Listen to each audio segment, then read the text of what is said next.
Snowdrop. It was the middle of winter, when the broad flakes of snow were falling around, that the queen of a country many thousand miles off sat working at her window. The frame of the window was made of fine black ebony, and as she sat looking out upon the snow, she pricked her finger, and 3 drops of blood fell upon it.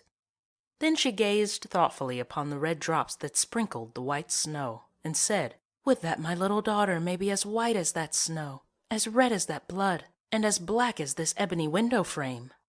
And so the little girl really did grow up. Her skin was as white as snow, her cheeks as rosy as the blood, and her hair as black as ebony, and she was called Snowdrop.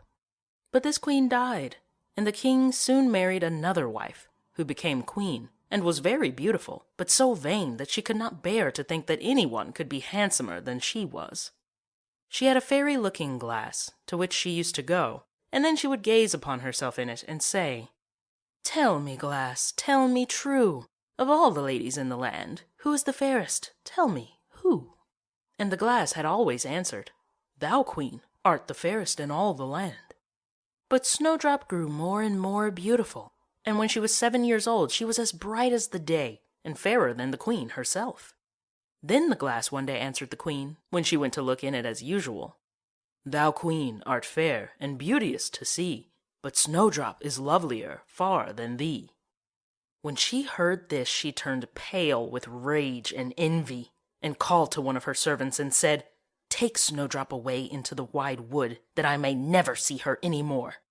Then the servant led her away, but his heart melted when Snowdrop begged him to spare her life, and he said, "I will not hurt you, thou pretty child."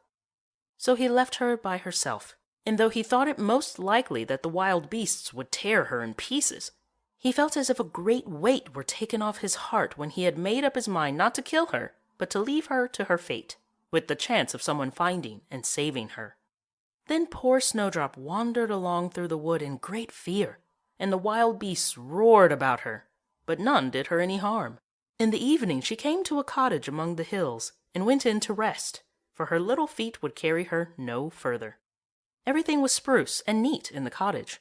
On the table was spread a white cloth, and there were 7 little plates, 7 little loaves, and 7 little glasses with wine in them, and 7 knives and forks laid in order, and by the wall stood 7 little beds. As she was very hungry, she picked a little piece of each loaf, and drank a very little wine out of each glass, and after that she thought she would lie down and rest. So she tried all the little beds, but one was too long, and another was too short, till at last the 7th suited her, and there she laid herself down and went to sleep. By and by in came the masters of the cottage. Now they were 7 little dwarfs that lived among the mountains, and dug and searched for gold. They lighted up their 7 lamps, and saw at once that all was not right. The first said, "Who has been sitting in my stool?" The second, "Who has been eating off my plate?" The third, "Who has been picking my bread?" The fourth, "Who has been meddling with my spoon?" The fifth, "Who has been handling my fork?" The sixth, "Who has been cutting with my knife?" The seventh, "Who has been drinking my wine?" Then the first looked round and said, "Who has been lying in my bed?" And the rest came running to him, and everyone cried out that somebody had been upon his bed. But the 7th saw Snowdrop, and called all his brethren to come and see her. And they cried out with wonder and astonishment, and brought their lamps to look at her, and said, "Good heavens, what a lovely child she is!" And they were very glad to see her, and took care not to wake her. And the 7th dwarf slept an hour with each of the other dwarfs in turn, till the night was gone. In the morning Snowdrop told them all her story, and they pitied her, and said if she would keep all things in order, and cook and wash and knit and spin for them, she might stay where she was, and they would take good care of her. Then they went out all day long to their work, seeking for gold and silver in the mountains, but Snowdrop was left at home, and they warned her and said, "The queen will soon find out where you are, so take care and let no one in." But the queen, now that she thought Snowdrop was dead, believed that she must be the handsomest lady in the land, and she went to her glass and said, "Tell me, glass, tell me true, of all the ladies in the land, who is the fairest? Tell me, who?"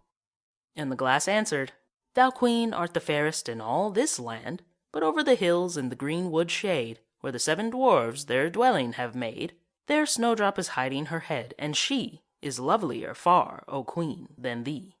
Then the Queen was very much frightened, for she knew that the glass always spoke the truth, and was sure that the servant had betrayed her, and she could not bear to think that anyone lived who was more beautiful than she was.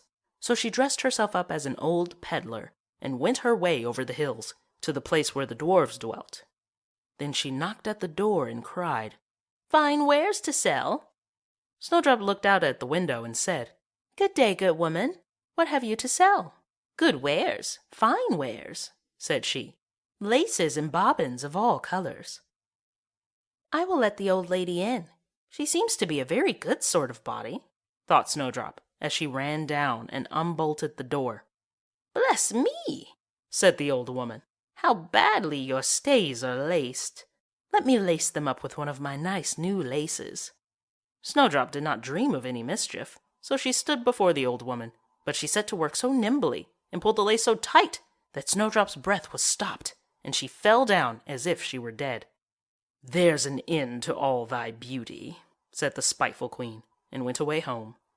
In the evening the 7 dwarfs came home, and I need not say how grieved they were to see their faithful Snowdrop stretched out upon the ground, as if she was quite dead.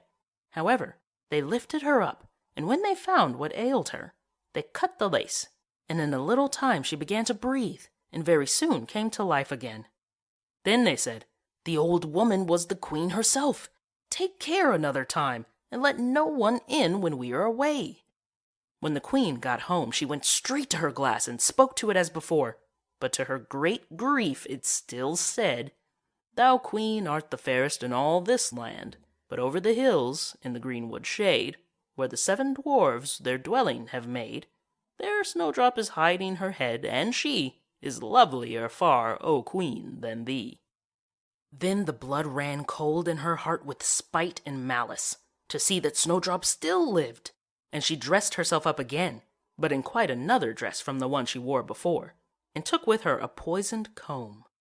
When she reached the dwarfs' cottage, she knocked at the door and cried, "Fine wares to sell." But Snowdrop said, "I dare not let anyone in." Then the Queen said, "Only look at my beautiful combs," and gave her the poisoned one. And it looked so pretty that she took it up and put it into her hair to try it. But the moment it touched her head, the poison was so powerful that she fell down senseless. "There you may lie," said the Queen, and went her way. But by good luck the dwarfs came in very early that evening, and when they saw Snowdrop lying on the ground, they thought what had happened, and soon found the poisoned comb. And when they took it away, she got well, and told them all that had passed, and they warned her once more not to open the door to anyone. Meantime the Queen went home to her glass, and shook with rage when she read the very same answer as before, and she said, "Snowdrop shall die if it costs me my life." So she went by herself into her chamber, and got ready a poisoned apple. The outside looked very rosy and tempting, but whoever tasted it was sure to die. Then she dressed herself up as a peasant's wife, and travelled over the hills to the dwarfs' cottage, and knocked at the door. But Snowdrop put her head out of the window and said, "I dare not let anyone in, for the dwarfs have told me not." "Do as you please," said the old woman, "but at any rate take this pretty apple. I will give it you." "No," said Snowdrop, "I dare not take it." "You silly girl," answered the other, "what are you afraid of? Do you think it is poisoned? Come, do you eat one part, and I will eat the other." Now the apple was so made up that one side was good, though the other side was poisoned. Then Snowdrop was much tempted to taste, for the apple looked so very nice, and when she saw the old woman eat, she could wait no longer. But she had scarcely put the piece into her mouth when she fell down dead upon the ground. "This time nothing will save thee," said the Queen, and she went home to her glass, and at last it said, "Thou, Queen, art the fairest of all the fair." And then her wicked heart was glad, and as happy as such a heart could be. When evening came and the dwarfs had gone home, they found Snowdrop lying on the ground. No breath came from her lips, and they were afraid that she was quite dead. They lifted her up and combed her hair and washed her face with wine and water, but all was in vain, for the little girl seemed quite dead. So they laid her down upon a bier, and all 7 watched and bewailed her 3 whole days. And then they thought they would bury her, but her cheeks were still rosy, and her face looked just as it did when she was alive. So they said, "We will never bury her in the cold ground." And they made a coffin of glass, so that they might still look at her, and wrote upon it in golden letters what her name was, and that she was a king's daughter. And the coffin was set among the hills, and one of the dwarfs always sat by it and watched. And the birds of the air came too, and bemoaned Snowdrop. And first of all came an owl, and then a raven, and at last a dove, and sat by her side. And thus Snowdrop lay for a long, long time, and still only looked as though she was asleep, for she was even now as white as snow, and as red as blood, and as black as ebony. At last a prince came and called at the dwarfs' house, and he saw Snowdrop, and read what was written in golden letters. Then he offered the dwarfs money, and prayed and besought them to let him take her away. But they said, "We will not part with her for all the gold in the world." At last, however, they had pity on him, and gave him the coffin. But the moment he lifted it up to carry it home with him, the piece of apple fell from between her lips, and Snowdrop awoke and said, "Where am I?" And the prince said, "Thou art quite safe with me."